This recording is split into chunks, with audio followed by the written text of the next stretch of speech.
একটা মাহফিলই যথেষ্ট। আমি এই কথাটার জন্য বলছি, আমি 1999 সাল কুরসা মাঠে ক্রিকেট খেলে বাড়ি ফিরতেছিলাম। মাগরিবের নামাজ পড়লাম আমাদের মসজিদে, আমার জয়নাল ভাই বসে আছেন ওখানে, আর রবিউল সাদা ছিল তখন কুরসা। রবিউল সাদাকে চেনেন না? হ্যাঁ, উনি এসেছেন আমাদের মসজিদে, বললেন যে মাগরিবের নামাজের পরে কোরআন থেকে আলোচনা হবে, সবাই একটু বসে যাবে। আমি চিন্তা করলাম একটু কোরআনের আলোচনা শুনেই যাই। তো চাচাজান সূরা সফ থেকে আলোচনা করলেন। আল্লাহর কসম করে বলছি, প্রতিটা কথা আমার হৃদয়কে এতটা আন্দোলিত করেছে। ওই যে আলোচনা শুনলাম, আল্লাহ কোরআনের পথ দেখালেন, আজ পর্যন্ত আল্লাহ এই পথে কবুল করেছেন। এখন শুধু আলহামদুলিল্লাহ, আজকে 17 বছর আল্লাহ আমাকে দাওয়াতি দ্বীনের ময়দানে কবুল করেছেন। বাংলাদেশের টেকনাফ থেকে তেতুলিয়া, রূপসা থেকে পাথুরিয়ার প্রত্যন্ত জনপদে আল্লাহ কোরআনের কথা বলার সুযোগ দিয়েছেন। ওই আলোচনা, ওই মাগরিবের পরের আলোচনা আমার জীবন পরিবর্তন করে দিল। এই জন্য ভাইরা, আমি বলি যে জীবন পরিবর্তনের জন্য একটা মাহফিল যথেষ্ট। আমার ভাইরা, আমি গতকালও লালমনিরহাট পাটগ্রাম, সেই 3 জায়গা করিডর, কোথায় একেবারে ভারতের সীমান্ত এলাকায় আমি আলোচনা করছিলাম। বিশাল আয়োজন ভাইরা আমার। তার আগের দিন গাইবান্ধা পলাশবাড়ি কলেজ মাঠ ময়দানে আমি কথা বললাম। সেখান থেকে সারা রাত জার্নি করে আমি আসছি, সকাল 10টার পরে আমি গ্রামে পৌঁছালাম। এই জন্য ভাইরা আমার, আমি মৌলিক কিছু কথা বলবো, কথাগুলো একেবারে হৃদয় দিয়ে শুনবেন এবং নিরপেক্ষ দৃষ্টিকোণ থেকে শুনবেন। ভাইরা আমার, আমি আপনাদের কাছে জানতে চাই, আপনারা জান্নাতে যেতে চান কিনা? তো জান্নাতে যেতে চাইলে যাওয়া যাবে না, মৌলিক কিছু কাজ করতে হবে। জান্নাতে যেতে গেলে প্রথম শর্ত হলো ঈমানদার হতে হবে, আর 2 নম্বর শর্ত হলো ভালো ভালো আমল করতে হবে। এই শর্ত দুইটা কে দিয়েছে? 87 জায়গায় কোরআনুল কারিমে আল্লাহ 2টি শর্তের কথা বলেছেন। ঈমান আনো, নেক আমল করো, মহা পুরস্কার দেব, জান্নাতুল ফেরদাউসের মেহমান বানাবো। এরপরে আল্লাহ বলছেন যে সম্মানজনক পুরস্কার দেব। এরকম অনেক কথা আল্লাহ কোরআনে বলেছেন। এখন ব্যাপার হলো যে মুমিনরা জান্নাত পাবে, মুমিন ছাড়া কেউ জান্নাতে যেতে পারবে। এখন মুমিন হতে হলে কিছু কাজ করা লাগবে।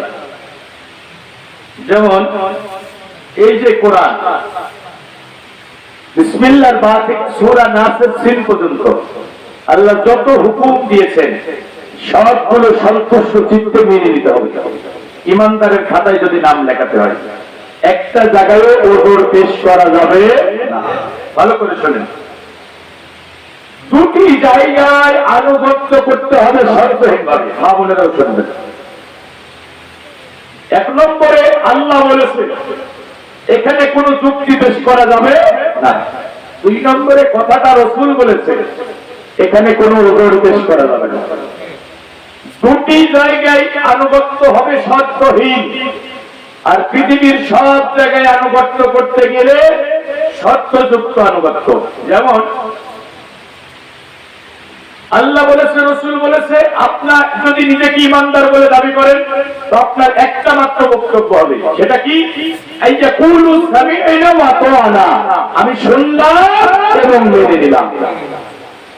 আল্লাহ বলেছে, রাসূল বলেছে, আমার কোনো ওজর নাই, আমি শুনলাম মেনে নিলাম। এখন নেতা বলেছে, বিশ্বাস বলেছে, ইমাম বলেছে, খতিব বলেছে, স্বামী বলেছে, বাবা বলেছে, ভাই বলেছে, এখন এদের কথা মানার একটা নীতিমালা আল্লাহ কোরআনে দিয়েছেন। সেটা কি?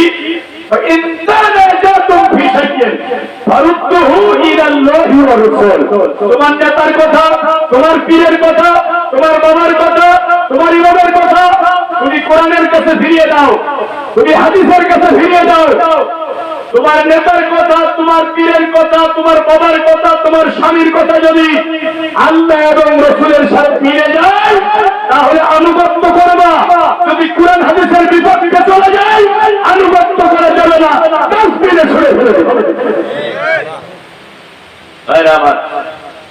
আল্লাহ রসুলের নাফরমানি করে পৃথিবীতে কারো আনুগত্য করা যাবে? আনুগত্য শুধু ভালো কাজে, আনুগত্য শুধু কোরআন হাদিস সম্মত কাজে, কোরআন বিরোধী ইসলাম বিরোধী কোন কাজে আনুগত্য করা যাবে? এখন ভাইরা আমার, রাসূলুল্লাহ মুমিনের দৃষ্টান্ত দিচ্ছেন। মুমিন হলো ওই উঠের ন্যায় যে উঠের নাকের ভিতরে রশি বাঁধা আছে, আর রশিটা তার মনিবের হাতে আছে। খুব ভালো করে বললেন। একটা মাঠে খোলা ময়দানে 10টা উট চড়তেছে, 9টা উটের নাকে রশি নাই, একটা উটের নাকে রশি আছে, রশিটা তার মনিবের হাতে আছে। যে উটের নাকে রশি নাই সেই উটগুলো যেদিকে মন সেদিকে যেতে পারবে কিনা? কথা বলছেন না? যার নাকে রশি নাই সে যেদিকে মন সেদিকে যাবে, কিন্তু যার নাকে রশি আছে, রশিটা তার মনিবের হাতে আছে, এই উটটা কি স্বাধীন? তার মনিব টান দেবে যেদিকে, সেই উট যাবে সেদিকে। রাসূলুল্লাহ বলেছেন মুমিন হলো ওই উটের ন্যায় যে উটের নাকে রশি লাগানো আছে আর রশি আছে তার মনিবের হাতে। তার মানে আমরা যারা ঈমানদার, আমাদের নাকি ঈমানের রশি আর রশি আছে আমাদের রবের হাতে। আমাদের রব টান দেবে যেদিকে, আমরা যাবো সেদিকে, মন চাইলেই যেদিকে সেদিকে যেতে পারবো না। তাই না? আমার যদি মুমিন বলে দাবি করেন, মসজিদে আযান হয়েছে, টান দিচ্ছে কে? আরে ধরে বলেন না কেন? কথাটা ভালো করে বলবেন। হাইয়া আলাস সালাহ, নামাজে আসো, হাইয়া আলাল ফালাহ, দুহাত ভরে কল্যাণ নিয়ে যাও, এই কথা বলে টান দিচ্ছে কে? তার নাকে তো রশি আছে। আল্লাহ যখন টান দিচ্ছে, এখন আপনি কাজ দোকানে বসে থাকতে পারবেন? এখন কোরসা বাজারে মসজিদে আযান হয়, আযান হওয়ার পরে মসজিদে লোক যত, বাজারে তার 10 গুণ লোক। কথা বলুন ঠিক কিনা? তারাও তো নিজেদেরকে ঈমানদার বলে দাবি করে। ও ভাই, ওরা আবার চার দোকানে বসে এক হাতে চায়ের কাপ, এক হাতে সিগারেট, কোনটা ধুয়ে কোনটাই টান মারবে, মাথায় কাজ করবে না। তাই মৌলবীদের মতো এত খারাপ না, নামাজ না বললো আমার ঈমান ঠিক আছে। আচ্ছা ভাই, কারণ ঈমান যদি ঠিক থাকে, আযান হওয়ার পরে সে কি আর বসে থাকতে পারে? ঈমান হলো একটা ম্যাগনেট পাওয়া, ঈমান হলো এমন এক বারুদ, আযান হওয়ার পরে যার অন্তরে ঈমান আছে তার ঈমানের বারুদটাকে অস্থির করে দেবে। মসজিদে না যাওয়া পর্যন্ত সে শান্তি পাবে না। মাছ যেমন পানিতে মজা পায়, মুমিন মসজিদে গিয়ে নামাজে সেই মজা পাবে। আমার ভাই, আমি মুক্তসার মৌলিক কিছু কথা বলছি, শোনেন। রাগ হচ্ছে আপনাদের? পানির মাছ যদি আপনি ডাঙায় উঠান, কি ও শান্তিতে থাকবে? ও দম বন্ধ হয়ে যাওয়ার উপর হবে। মুমিন বাজারে যাবে, প্রয়োজন যতটুকু ততটুকু সময় থাকবে, তার কাছে মনে হয় দম বন্ধ হয়ে যাওয়ার মতো অবস্থা হবে। কিন্তু সে যখন আল্লাহর সামনে নামাজে দাঁড়াবে, সে দুনিয়ার সবচেয়ে প্রশান্তির জায়গা খুঁজে পাবে। কথা বলুন ঠিক কিনা? এখন বাংলাদেশে 80% মুসলমান নামাজ পড়ে না। আরে সারা দেহের ভিতরে মাথার যেমন মর্যাদা, ইসলামী শরিয়াতে সালাতের সেই মর্যাদা। হাত আছে, পা আছে, বডি আছে, মাথা নাই। আমি আপনাদের কাছে জানতে চাই, মাথাবিহীন হাত বা বডির কি কোনো দাম আছে? মাথাবিহীন হাত বা বডির যেমন দাম নাই, সালাত ছাড়া তোমার ঈমানের দাম না। মুমিন দাবি করলে অবশ্যই তাকে সালাত আদায় করতে হবে। দেখেন, প্রতিটা ইবাদতের বিকল্প আছে, কিন্তু সালাতের বিকল্প নাই। আমার কথাগুলো মাথার ভিতরে ঢোকান। এই যে রমজান মাস আমরা পেয়েছিলাম, আল্লাহ বলছেন ফামান শাহিদা মিনকুমুশ শাহরা ফালিয়াসুমহু, তোমাদের ভিতরে যারা রমজান মাস পেয়েছো তোমরা যেন রোজা রাখো। কুতিবা আলাইকুমুস সিয়াম, রমাদানের রোজা তোমাদের জন্য লিখিত ফরজ করে দেওয়া হলো। এই হুকুমটা কার? আল্লাহ। এখন আপনি শারীরিকভাবে অসুস্থ, শরীয়তের বিধান হলো রোজা ছেড়ে দাও, সুস্থ হওয়ার পরে রাখো। সুস্থ হওয়ার সম্ভাবনা নাই, ফিদিয়া দিয়ে দাও।